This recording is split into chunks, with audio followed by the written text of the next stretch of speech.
First at 5:30, the cold case cards. In 2018, detectives launched a deck of playing cards to generate new leads in Rhode Island's toughest investigations. Tonight, a decade-old Pawtucket homicide. Eyewitness News reporter Kim Kalunian spoke with the victim's sister, still searching for answers.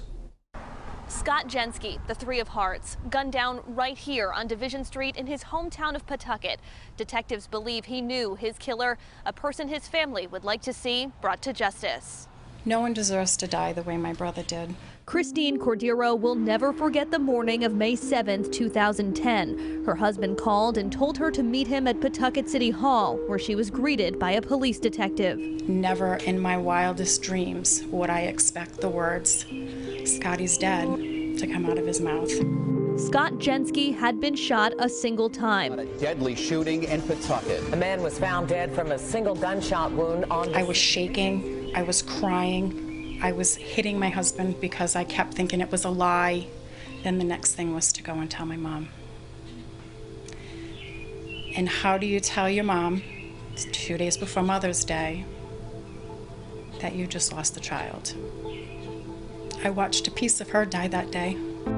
Pawtucket Detective Sue Cormier says they have two persons of interest in the case. Unfortunately, sometimes with cases like this, people pass away, disappear, so those were some of the obstacles. Investigators believe Jensky was targeted and might have known his killer, but they need more information. Now police know who the victim is, but they don't know who killed him. The smallest thing that they might think is nothing could unlock this case completely. He couldn't wait to become an uncle. Cordeiro says her little brother was like a teddy bear, fiercely loving and protective, but he wasn't perfect.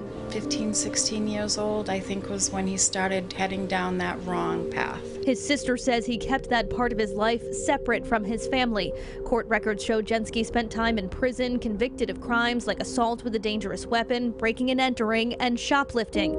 But his family says none of those misdeeds deserved the death penalty that he ultimately received. He was a son, he was a father, he was an uncle, he was my brother. Jensky's devoted mother died last fall, never knowing who took her son's life.